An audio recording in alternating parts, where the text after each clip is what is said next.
నీటిపారుదల శాఖ మంత్రిగా తనకు 3 నెలలు అవకాశం ఇస్తే కన్నెపల్లి నుంచి ఎల్లంపల్లికి నీళ్లు తెస్తానని బీఆర్ఎస్ సీనియర్ నేత హరీష్ రావు ప్రభుత్వానికి సవాల్ విసిరారు. సీఎం రేవంత్ రెడ్డి చేసిన విమర్శలకు తెలంగాణ భవన్ వేదికగా బదులిచ్చారు. కేంద్రం, రాష్ట్రం, మహారాష్ట్రలో 8 ఏళ్లు కాంగ్రెస్ ప్రభుత్వాలే ఉన్నా కాంగ్రెస్ ప్రభుత్వం తుమ్మిడిహట్టిలో తట్టెడు మట్టి ఎందుకు తీయలేదని ప్రశ్నించారు. చెరువులకు నీళ్లు నింపుకునే అవకాశం ఉన్నా ప్రభుత్వం పట్టించుకోవడం లేదని దుయ్యబట్టారు. వరంగల్ జిల్లాలో 90% చెరువులు ఎండిపోయాయని మండిపడ్డారు. దేవాదుల ప్రాజెక్టు మోటార్లు ఆన్ చేయకుండా నీళ్లను దిగువకు వదులుతున్నారని హరీష్ రావు విమర్శించారు. నేను సవాలేస్తున్నా, ఒక్క 3 నెలలు నీటిపారుదల శాఖ మంత్రి నాకు జీతం వద్దు, కారు వద్దు, ఫ్యూన్ వద్దు, ఫ్యాన్ వద్దు. కారు, ఫ్యూను, జీతం, ఫ్యాను ఏమొద్దు. 3 నెలలు ఎట్లా నీళ్లు రావో మేము చేసి చూపిస్తాం, నీళ్లు బారిచ్చి చూపిస్తాం. పదవి నేను కొత్తగా చేస్తలేను, 13 ఏళ్ళు చేసిన మంత్రిగా. నాకు కొత్తగా ఏదో పదవి అవసరము లేదు, పదవి కోసము కాదు. నువ్వు సవాల్ విసిరినవు కనుక మాట్లాడుతున్నా. ఒక్క 2 నెలలు 3 నెలలు ఈ కన్నెపల్లి మోటార్లు ఆన్ చేస్తాం, బరాబ్బర్ ఎల్లంపల్లికి నీళ్లు తెస్తాం. ఒకవేళ నీళ్లు లేకపోతే శాశ్వతంగా రాజకీయాల నుంచి నేను తప్పుకుంటా. I will leave politics. Are you ready?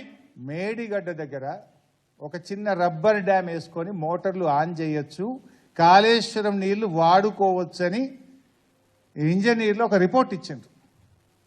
Uttam Kumar Reddy నీకు చిత్తశుద్ధి ఉంటే ఆ రిపోర్ట్ బయటపెట్టు.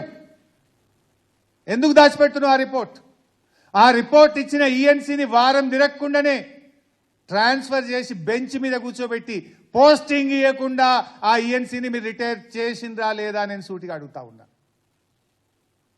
ఒక ఇంజనీరింగ్ చీఫ్ ఇరిగేషన్ గా పనిచేసిన Telangana ENC sir rubber dam పెట్టొచ్చు, నీళ్లు వాడుకోవచ్చు, మనం వాడుకుందామని ఒక ఇంజనీర్లు ఒక నివేదిక ఇస్తే నువ్వు కాళేశ్వరం వాడుకోవచ్చు అంటవా అని వెంటనే ఆయన ట్రాన్స్ఫర్ చేసిండ్రు. 6 నెలల దాకా ఆయనకు పోస్టింగ్ ఇవ్వలేదు. పోస్టింగ్ లేకుండా రిటైర్ చేసి ఇంటికి పంపించింది.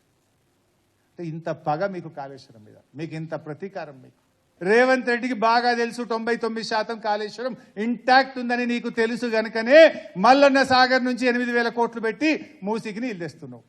కాళేశ్వరం కూలిపోతే మరి 8,000 కోట్లు నువ్వెందుకు ఖరాబ్ చేస్తున్నావు? నీళ్ళే లేకపోతే, గోదావరిలో నీళ్ళే లేకపోతే, 1,00,000 కోట్లు కొట్టుకునే పోతే, మల్లన్న సాగర్ లేకనే పోతే మరి నువ్వు 8,000 కోట్లు ఎందుకు ఖర్చు పెట్టినావు ఇవాళ? అందుకే నేను రేవంత్ రెడ్డిని కూడా అంటా ఉన్నా, బేషిజాలు వద్దు, ఇప్పటికైనా పంపింగ్ స్టార్ట్ చేయి. ఇప్పటికైనా నీకు ఇంజనీర్లు బ్రీఫింగ్ చక్కగా చేయనట్టున్నారు, సరిగా చేసుకో.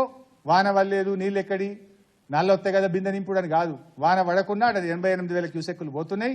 ప్రాపర్ బ్రీఫింగ్ ఇంజనీర్ల దగ్గర తీసుకో, బేషిజాలు పక్కన పెట్టు, మోటార్లు ఆన్ చేయి, తెలంగాణ రైతాంగ ప్రయోజనాలు కాపాడాలని చెప్పి బీఆర్ఎస్ పార్టీ పక్షాన్ని డిమాండ్ చేస్తున్నాం.